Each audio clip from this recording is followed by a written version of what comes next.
Hello students, good morning all of you. कैसे हो बच्चों?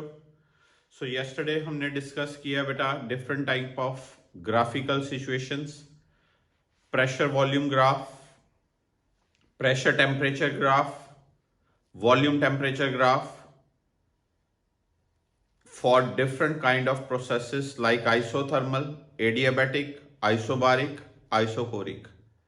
मेरे ख्याल से वो टॉपिक क्लियर हो गया अब आपको। आइसोथर्मल एडियाबैटिक कितने दिनों से कर रहे हैं, बड़े सारे क्वेश्चंस कर लिए। तो आज हम लॉज ऑफ थर्मोडायनेमिक्स का टॉपिक शुरू करेंगे बच्चा पार्टी। जब लॉज ऑफ थर्मोडायनेमिक्स की बात की जाती है तो सबसे ज्यादा नंबर ऑफ क्वेश्चंस क्रिएट होते हैं फर्स्ट लॉ ऑफ थर्मोडायनेमिक्स के। तो उससे पहले फर्स्ट लॉ ऑफ थर्मोडायनेमिक्स से पहले मैं आपको एक छोटा सा लॉ क्रिएट करवाऊंगा, समझाऊंगा, जिसको हम बोलते हैं zeroth law of thermodynamics. Then we will discuss first law of thermodynamics and the applications of the first law of thermodynamics. तो निकालिए अपनी पेन कॉपीज, आज का लेक्चर स्टार्ट करते हैं। बहुत ही बढ़िया लेक्चर होने वाला ये। कोशिश करूंगा अपनी तरफ से कि आपको जितनी मेरी नॉलेज है उसको इम्पार्ट कर पाऊँ, अच्छी तरह से समझा सकूं।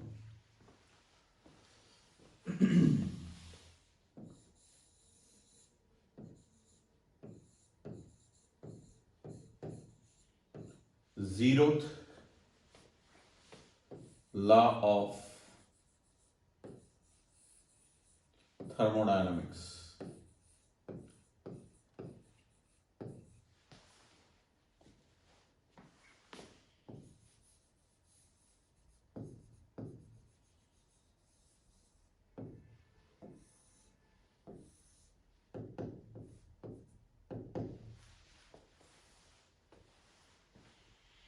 ये करना हमने बहुत ही सिंपल लॉ है, बहुत ही सिंपल लॉ। इस लॉ में एक कंसेप्ट क्रिएट किया गया, हमें एक कंसेप्ट मिला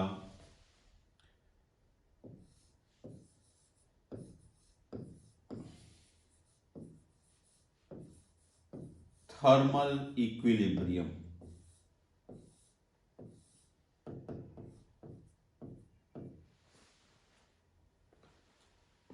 आपसे कोई पूछता है कि what is thermal equilibrium,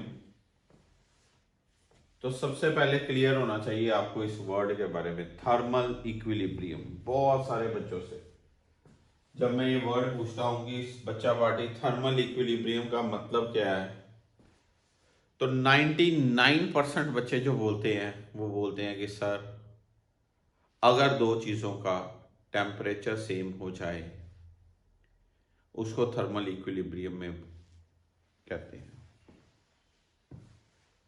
If two substances have same temperature, then those two are said to be in thermal equilibrium. 99% बच्चे यही कहते हैं, जो कि सच में बोलूं तो कुछ हद तक गलत है।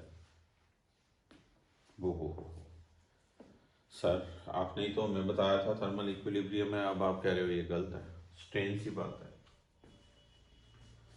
आइए इसको समझाने के लिए मैं आपको पहले एक फील देता हूं एक टॉपिक के।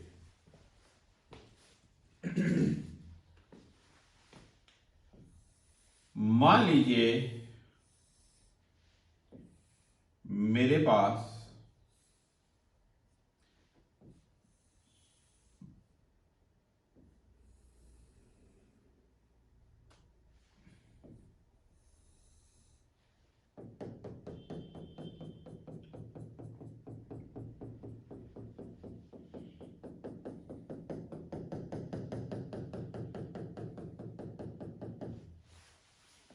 इस डबल बॉन्ड का सिंबल का मतलब क्या होता है? नॉन कंडक्टिंग वॉल्स, या फिजिक्स में इनको बोलते हैं एडियाबैटिक वॉल्स।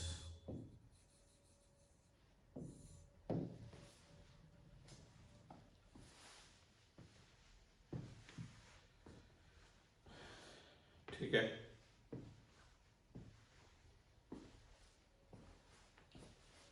मैंने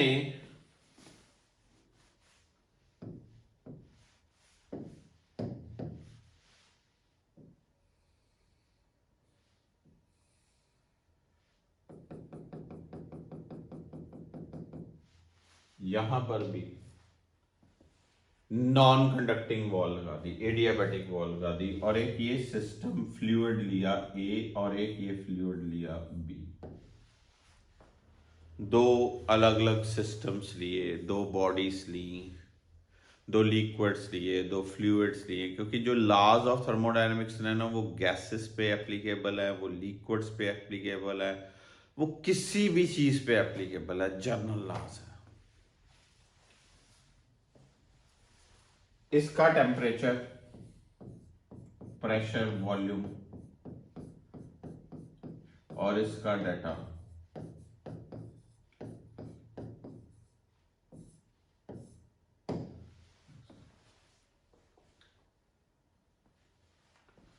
तो कुछ देर बाद क्या देखूंगा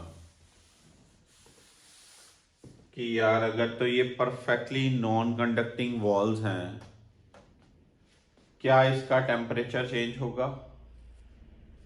कभी चेंज नहीं। इसमें से हीट इधर बाहर नहीं, इधर बाहर नहीं, इधर बाहर नहीं, इधर नहीं, इधर नहीं, इधर नहीं, इधर नहीं, तो फिर ये सारे पैरामीटर्स तो फिक्स हो गए। तो क्या जजमेंट मिली? क्या जजमेंट मिली कि यार ये पैरामीटर्स तो चेंज ही नहीं हो रहे। क्या ये इक्विलिब्रियम में नहीं है?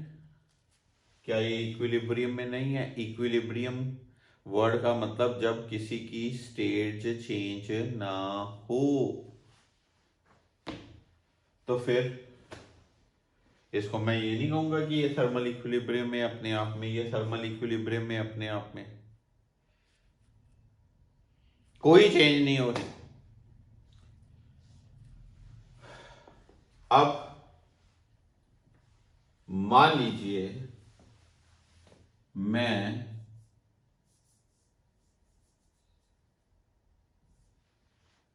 यहां पर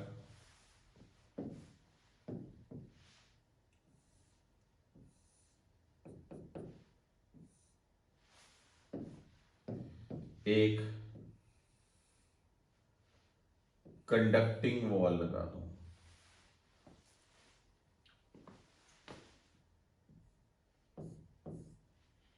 कौन सी वॉल?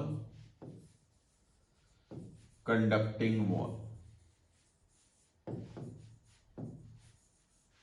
जिसको हम डायथर्मिक वॉल भी कहते हैं।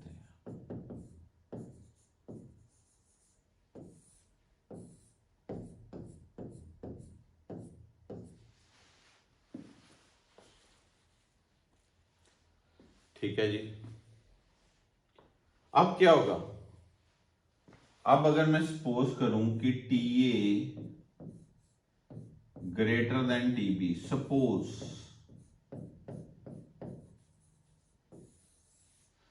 तो क्या होगा? जो लेफ्ट सेक्शन में चैम्बर है उसके अंदर जो मॉलिक्यूल्स हैं उनकी एनर्जी ऐसे ऐसे होगी, और जो राइट सेक्शन में चैम्बर में मॉलिक्यूल्स हैं उनकी एनर्जी ऐसे ऐसे होगी। क्यों? क्योंकि एनर्जी जो है वो सिर्फ टेम्परेचर का फंक्शन है। More temperature more energy, less temperature less energy. तो फिर क्या होगा? इसके जो मॉलिक्यूल्स ऐसे ऐसे ऐसे ऐसे ऐसे ऐसे ऐसे ऐसे ऐसे वाइब्रेट कर रहे थे, और इसके मॉलिक्यूल्स ऐसे वाइब्रेट कर रहे थे, ये अपनी कुछ एनर्जी इधर शेयर करेगा।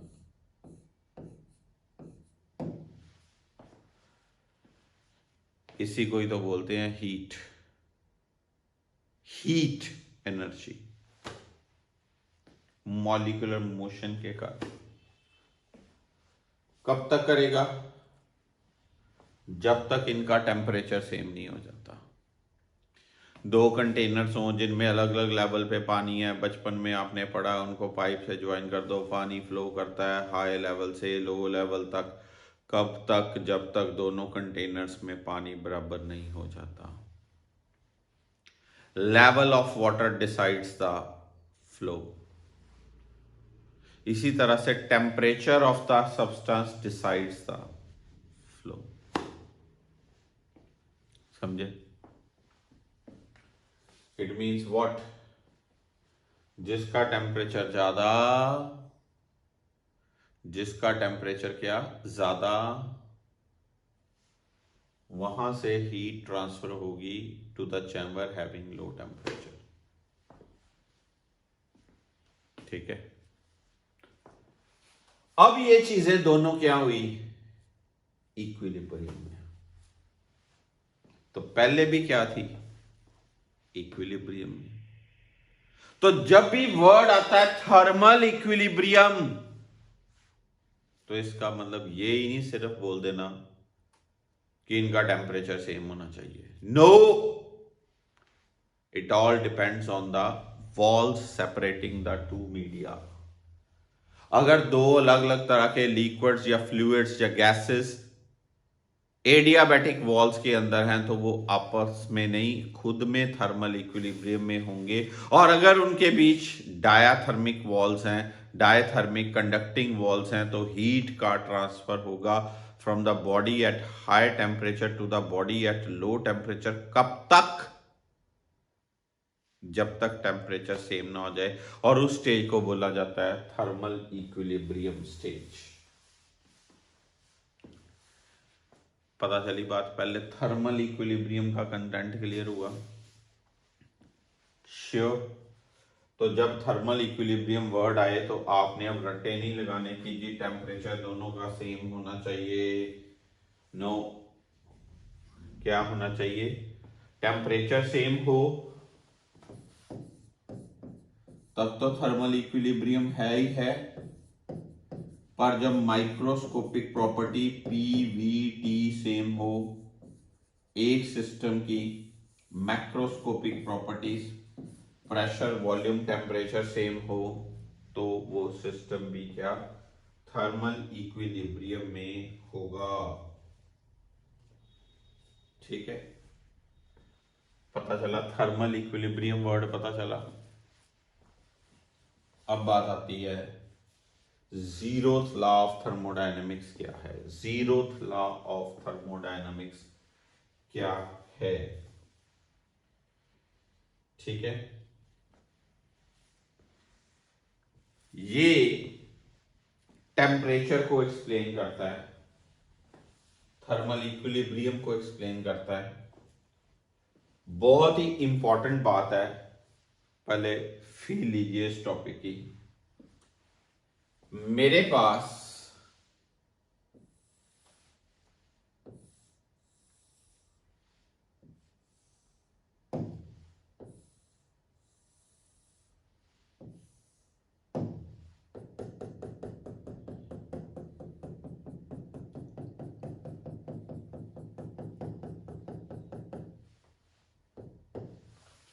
दो थर्मोडायनेमिकल सिस्टम है, मैं फिर से ले रहा हूं, और उनके बीच नॉन कंडक्टिंग वॉल्स हैं, एडियाबैटिक वॉल्स है, उसकी बाउंड्री एडियाबैटिक है। और मैंने ऊपर एक सिस्टम लिया सी, और इसके बीच मैंने जो वॉल लगाई वो लगाई डाइथर्मिक।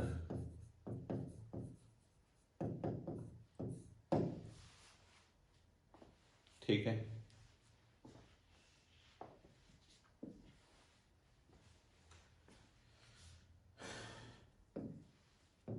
कुछ देर बाद आप देखोगे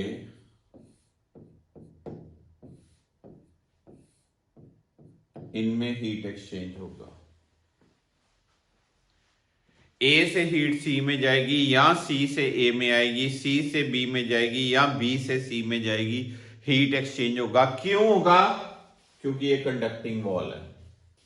इधर इधर नहीं होगा, क्योंकि ये नॉन कंडक्टिंग और adiabatic wall. After some time, कुछ टाइम बाद ए और सी इक्विलिब्रियम में आ जाएंगे, बी और सी इक्विलिब्रियम में आ जाएंगे। मैं क्या लिखता हूं, after some time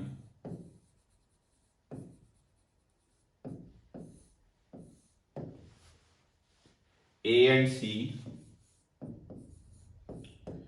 will be in thermal equilibrium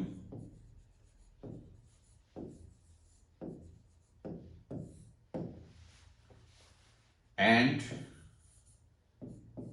B and C will also be in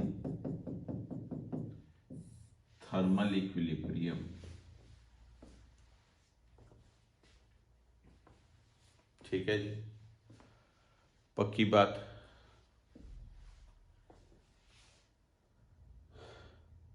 अब क्या करो, ए और बी की जो बाउंड्री है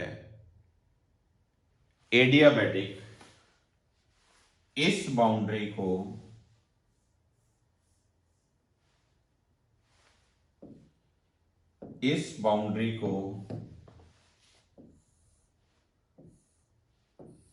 कंडक्टिंग कर दो। तो आप देखोगे ए और बी में कोई हीट फ्लो नहीं करेगी, कोई एक्सचेंज ऑफ हीट नहीं होगी, ना इधर से इधर हीट जाएगी, ना इधर से इधर हीट जाएगी।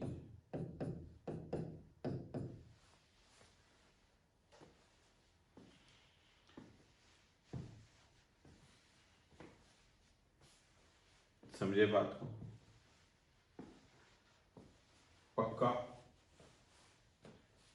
तो हम क्या कहेंगे, ए and be also in thermal equilibrium. यही है जीरोथ लॉ ऑफ थर्मोडायनामिक्स। क्या कहता है ये law? If two thermodynamical systems A and B are independently in thermal equilibrium with third system C, then they would be in equilibrium with each other also. They would be in equilibrium with each other also.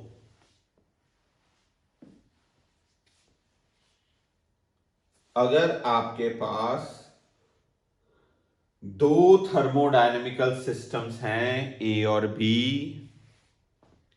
वो किसी तीसरे सी के साथ equilibrium में हैं, तो obviously वो आपस में भी इक्विलिब्रियम में होंगे। If two thermodynamical systems A and B, if two thermodynamical systems A and B are independently in equilibrium with third system C, then they would be in equilibrium with each other also.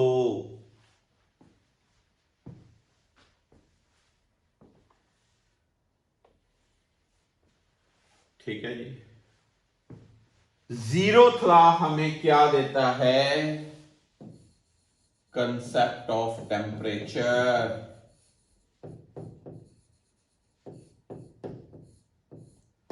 कि temperature एक ऐसा parameter है जो define करता है system का thermal equilibrium में होना या ना होना। समझे बात? तो फिर बड़ी सिंपल भाषा में समझिए, फिर से स्टेटमेंट रिपीट कर रहा हूं, आपने लिखनी है। According to zeroth law of thermodynamics, if two thermodynamical systems A and B are independently in thermal equilibrium with a third system C, then they would be in equilibrium with each other also. लिखिए जल्दी, करिए note down, शाबाश।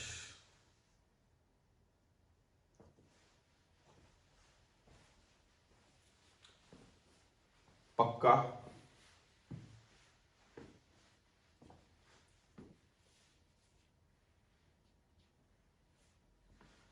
This zeroth law of thermodynamics gives us the concept of a quantity called temperature. That temperature is that parameter which is constant for two systems to be in thermal equilibrium. अब पता चला, zeroth law के बारे में पता चला, thermal equilibrium के बारे में पता चला, पर रट्टे नहीं लगाने की। थर्मल इक्विलिब्रियम का मतलब टेम्परेचर सेम। ये मैंने एग्जांपल आपको दी थी। मैक्रोस्कोपिक लेवल पे पीवीटी क्या सेम होने चाहिए, ठीक है। ये law zeroth law of thermodynamics है, बट इतना बहुत ज़्यादा महान लॉ नहीं है, इतनी ज़्यादा इसकी एप्लीकेशन नहीं है, क्योंकि इसका मैं एक आपको फील फैक्टर देता हूं कि कई बच्चे इसको गलत एंगल से सोचते हैं। देखना, इसकी लिमिटेशन समझ लो। आपने कहा, ये कहा, ये होता है P प्रोपोर्शनल टू T, पता आपको, चार्ल्स लॉ, गे-लुसैक्स लॉ। ये दो लॉज पढ़े आपने, Charles law as well as Gay-Lussac's law. Volume proportional to temperature, pressure proportional to क्या, टेम्परेचर। ये इसके साथ प्रोपोर्शनेट, ये इसके साथ प्रोपोर्शनेट, तो थर्ड जीरोथ लॉ के अकॉर्डिंगली ये दोनों प्रोपोर्शनेट होने चाहिए, पर ये ऐसा तो होता नहीं। P क्या होता है, ए होता है। इसलिए ये लॉ हर जगह पे ऐसा अप्लाई नहीं करना प्रोपोर्शनेट लेके। Pressure proportional to temperature, volume proportional to temperature, zero law के अकॉर्डिंगली प्रेशर और वॉल्यूम प्रोपोर्शनेट होने चाहिए, ऐसा कभी नहीं होता, समझे। सो इस लॉ को हर जगह पे अप्लाई नहीं करना, सिर्फ थर्मोडायनेमिकल सिस्टम्स पे अप्लाई करना है कि अगर ये सिस्टम्स थर्मल इक्विलिब्रियम में हैं कि नहीं है, defined by the walls separating them, this part. समझिए बात को, पक्का? अब सुनो एक बात, एक बच्चा है, मैं कहता हूं कृष्णा,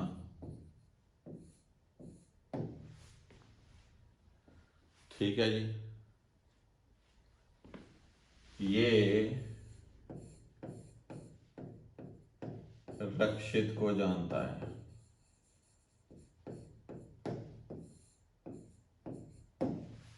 राइट,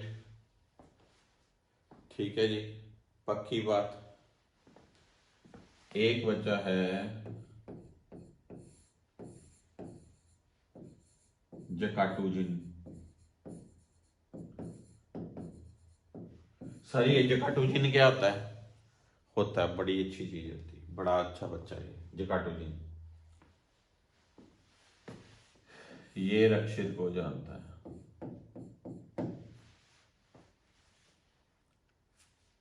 कृष्णा रक्षित को जानता है, जकाटुजिन रक्षित को जानता है, पर जरूरी तो नहीं ना कि ये एक दूसरे को जानते हो, ये कोई जरूरी नहीं कि नहीं। क्यों जी रक्षित, जरूरी है ये? नहीं सर, कोई जरूरी नहीं।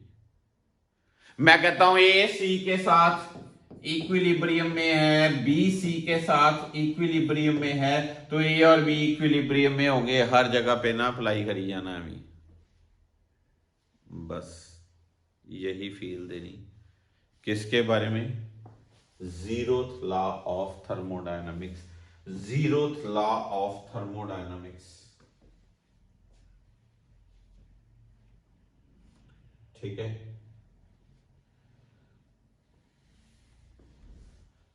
पता चला पॉइंट आपको? पक्का श्योर होगी, क्लियरिटी फील आ गया जीरोथ लॉ का। अब करते हैं फर्स्ट लॉ ऑफ थर्मोडायनामिक्स।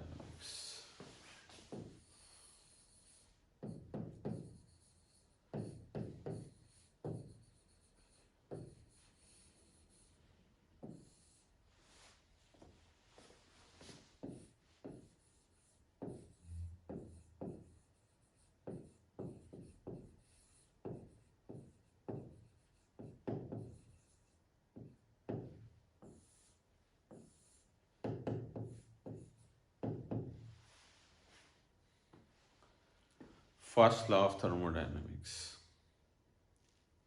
ये basically law of conservation of energy है।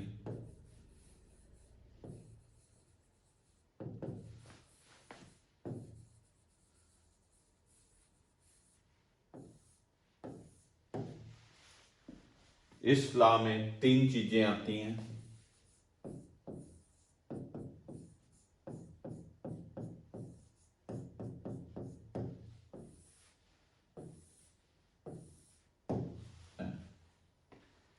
D Q equal to D U plus D W, D Q equal to D U plus D W, D Q equal to D U plus D W. तीन parameters हैं। ये क्या है? Heat, ये क्या है? Internal energy, और ये क्या है? Work done.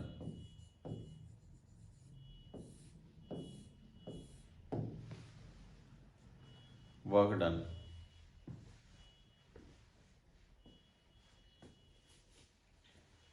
तीन पैरामीटर्स के बारे में इस लॉ में पढ़ते हैं। फर्स्ट लॉ ऑफ थर्मोडायनामिक्स में तीन पैरामीटर्स पढ़ते हैं। Heat supplied to the system, heat taken from the system, du change in internal energy of the system, and dw work done on the system or by the system। तो सबसे पहले हम discuss करेंगे individual parameters के ऊपर। पहली चीज बच्चों dq, मैं करना चाहूंगा पॉइंट्स अबाउट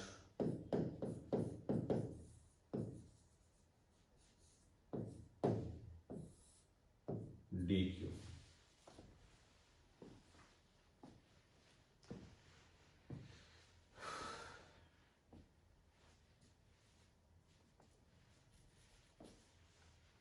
ध्यान से सुनना। It is the amount of heat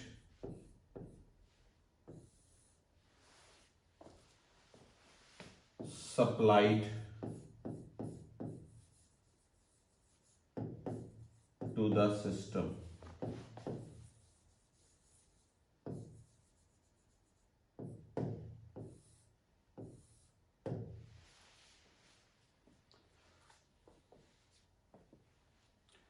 amount of heat supplied to the system।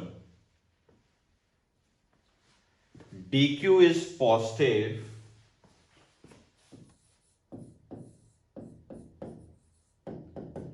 when given to system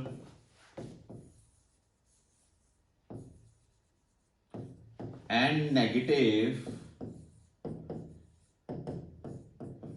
taken from system.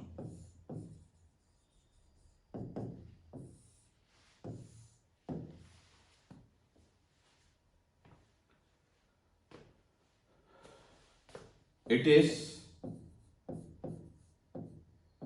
path dependent function.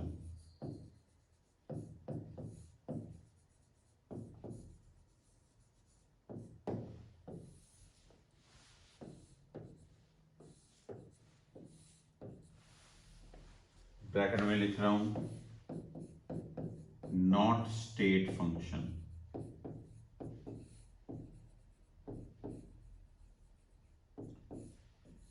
जो रास्ते पे डिपेंड करे किस तरह से आपने गैस सिस्टम को हीट किया उसको बोलते हैं पाथ डिपेंडेंट. और जो रास्ते पे डिपेंड ना करे, इनिशियल और फाइनल स्टेट्स पे डिपेंड करे, उसको बोलते हैं पाथ इंडिपेंडेंट. पर DQ क्या है? Path dependent. Path dependent function. ठीक है, आप बड़े ध्यान से सुनना. DQ का फॉर्मूला mc/dt कब लगता है? जब सिर्फ टेम्परेचर चेंज हो.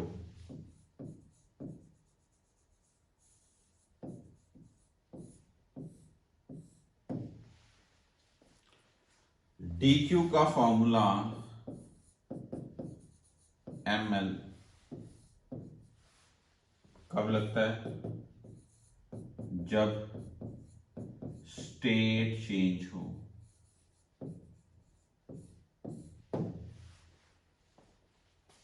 ठीक है जी. गैसेस के केस में DQ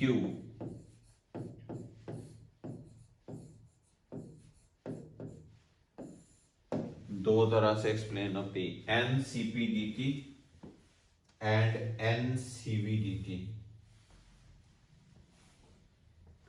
CP constant pressure, CV constant volume. ये सॉलिड्स के केस में, लिक्विड्स के केस में.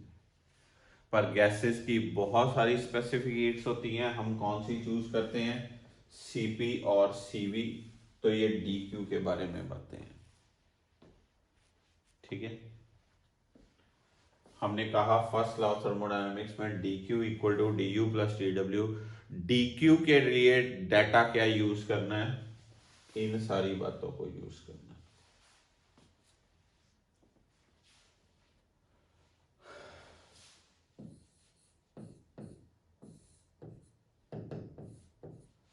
Points about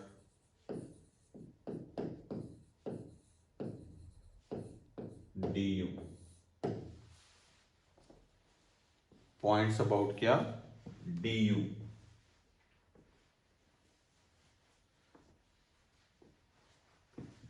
It is the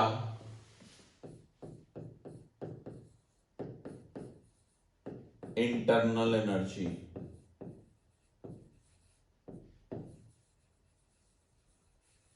of system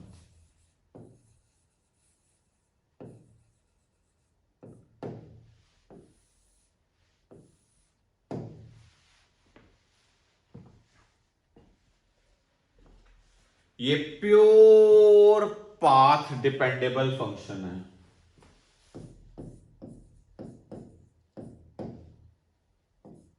ये पाथ डिपेंडेंट, ये पाथ सॉरी इंडिपेंडेंट फंक्शन है.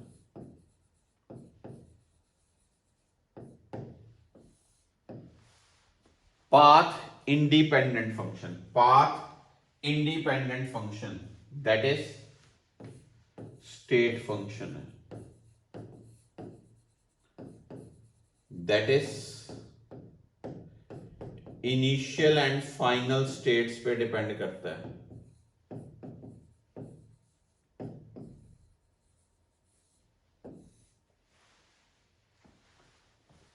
DU पॉजिटिव होता है जब टेम्परेचर इंक्रीज हो. du नेगेटिव होता है जब टेम्परेचर फॉल हो।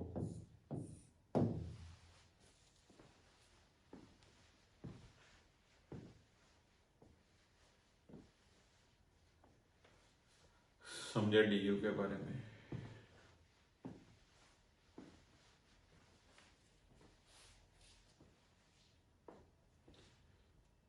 Internal energy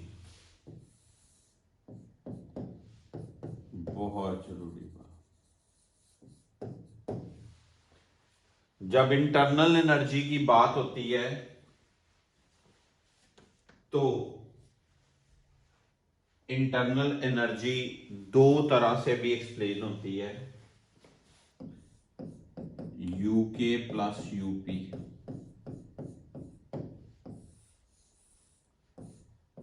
internal kinetic energy, internal potential energy. System में कुछ मॉलिक्यूल्स अपनी कॉन्फ़िगरेशन के कारण जो एनर्जी पोजेस करते हैं वो पोटेंशियल होगी, और मोशन के कारण जो पोजेस करते हैं उसका नाम क्या देंगे? Kinetic energy. ठीक है। जो हमारे पास आइडियल गैस है जिसमें नो मॉलिक्यूलर अट्रैक्शन, उनकी पोटेंशियल एनर्जी शून्य होती है, इसलिए सिर्फ यूके होती है। बहुत इंपॉर्टेंट बात, बहुत ही इंपॉर्टेंट बात।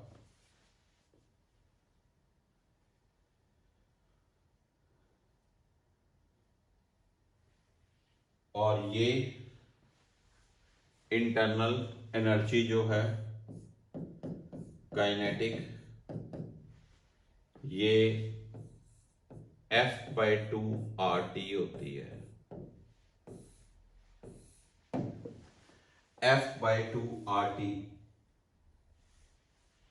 साथ में म्यू लगाना है तो म्यू लगा लो, बताता हूं। Mu number of moles, F degree of freedom of gas, R gas constant, T temperature. हम काइनेटिक थ्योरी ऑफ गैसेस पढ़ेंगे, उधर लॉ है equi partition of energy. Her gas के हर मॉलिक्यूल को बराबर मात्रा में एनर्जी प्रोवाइड की जाती है, और कितनी होती है अगर हम बात करें उसकी तो लेटर स्टेज में करेंगे, बट इंटरनल काइनेटिक एनर्जी का फॉर्मूला होता है म्यू F/2RT। Mu F/2RT। ठीक है, mu F/2RT। Mu number of moles, F/2, F क्या? Degree of freedom. ठीक है, R गैस कांस्टेंट, और T क्या? Absolute temperature. इसको मैं ऐसे भी लिख सकता हूं, mu F/2R into T, F/2R CV होता है इंटू T। बेशक आप डेल्टा T लगा लो, बात एक ही है, कोई प्रॉब्लम नहीं, चेंज इन टेम्परेचर। तो इंटरनल एनर्जी का फॉर्मूला होता है mu CV delta T। Mu CV delta T, mu number of moles, CV specific heat at constant volume, okay, delta T change in temperature. Delta T change in temperature.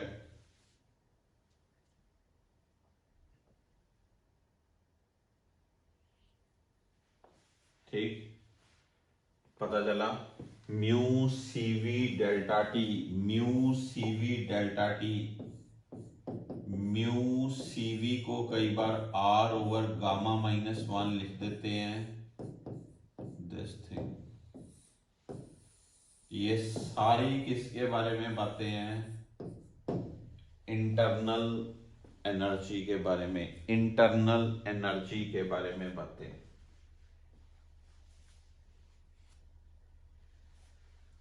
ये सारी किसके बारे में बातें थी?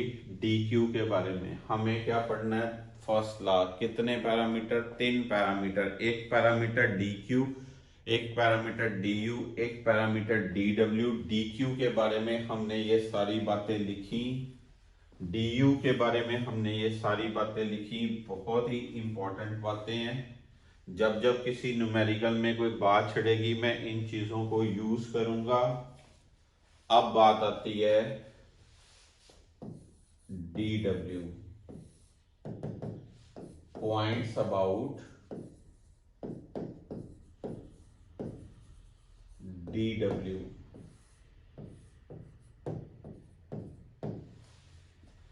डी डब्ल्यू क्या है? Work done. D W क्या है? Work done.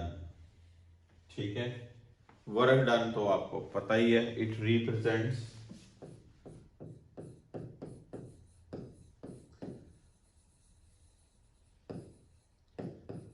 Work done.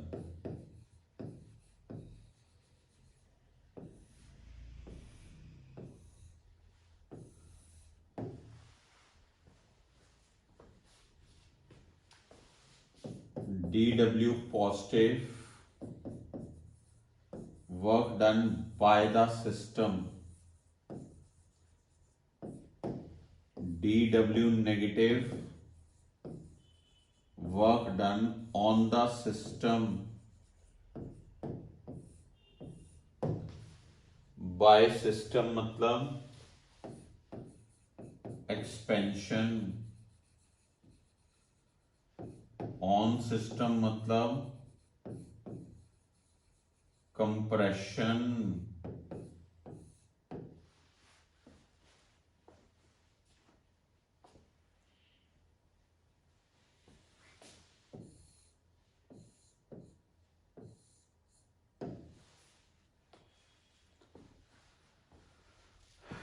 ठीक है जी।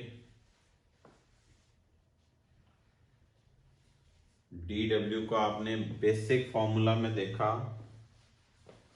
क्या होता है? PdV, pressure into change in volume, VF minus VI, VF minus VI।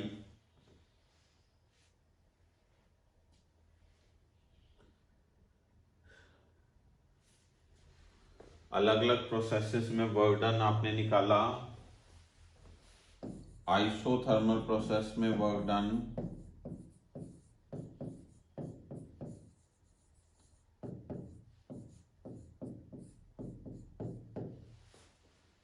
Adiabatic में वर्क डन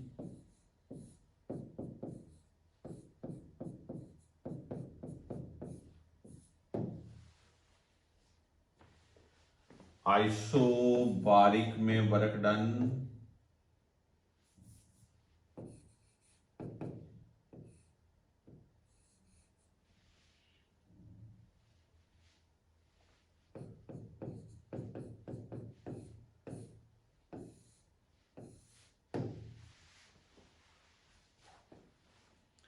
आइसोकोरिक में वर्क डन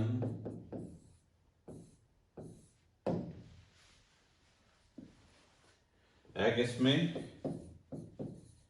आइसोथर्मल है किसमें? एडियाबैटिक है किसमें?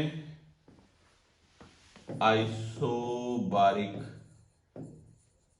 है किसमें? आइसोकोरिक।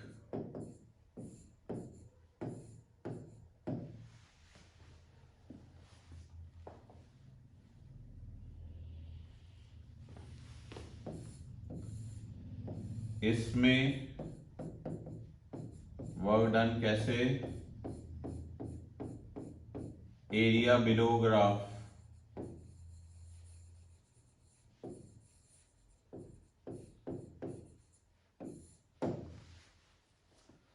अगर वॉल्यूम बढ़े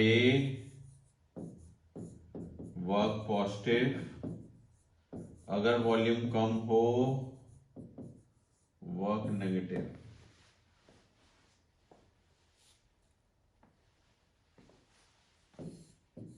इसमें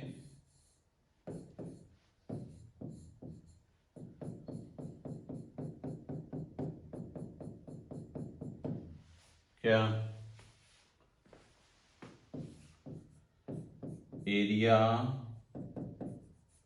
वर्क अगर क्लॉकवाइज तो पॉजिटिव, अगर एंटी क्लॉकवाइज तो क्या नेगेटिव।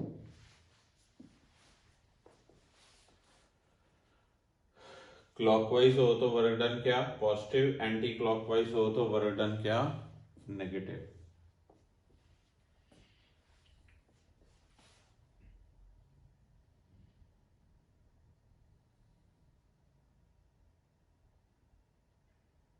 ठीक है जी, पक्का।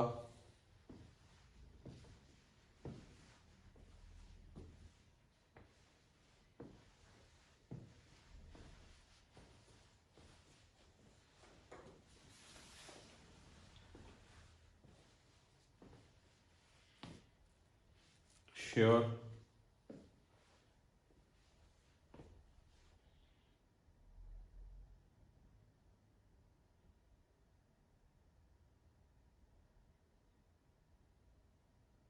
सारे पॉइंट्स वर्क के बारे में जज कीजिए। ये सारे पॉइंट्स किसके बारे में है, डी क्यू के बारे में।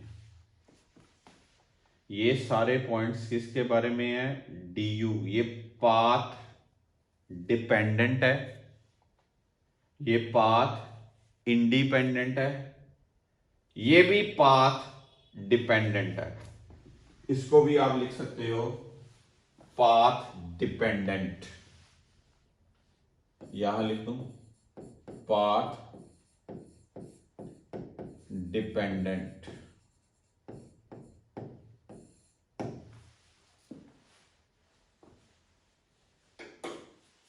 ये चीज सारे पॉइंट्स किसके बारे में, डी डब्ल्यू के बारे में। किसके बारे में, डी यू के बारे में। किसके बारे में, डी क्यू के बारे में। हमने जब डिफरेंट न्यूमेरिकल सॉल्व करने, हमने ये अप्लाई करना D Q equal to D U plus D W, D Q D U plus D W. Whenever the amount of heat is given to a system, then this amount of heat is utilized in two ways. One part will be used to increase the internal energy, whereas the other part will be used to do some work.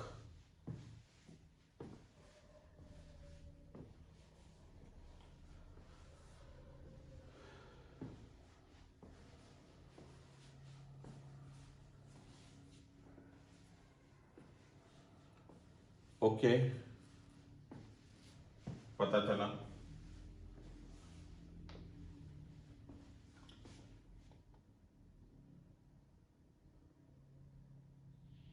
This is about dq,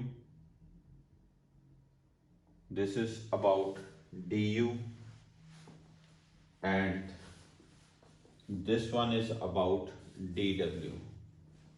Work done by the system positive, on the system negative. Work done P DV, work done isothermal का, work done adiabatic का, work done isobaric का, work done isochoric का, work done non cyclic process का, work done cyclic process का। हर parameter clear होना चाहिए। First law क्या कहता है, जब किसी सिस्टम को हीट दी जाएगी तो वो हीट दो हिस्सों में यूज होगी। एक कुछ वर्क करेगा और एक हिस्सा उसकी इंटरनल एनर्जी को बढ़ाएगा। total energy of the system remains conserved.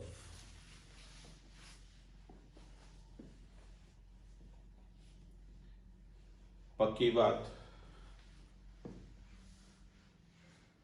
इसके साथ फर्स्ट लॉ ऑफ थर्मोडायनेमिक्स का कंटेंट अब इन्वॉल्व होगा applications of first law, means how this first law will be applicable for different kinds of processes like isothermal, adiabatic, isobaric, isochoric, उन पे ये law कैसे applicable होता है ये सीखना हमने।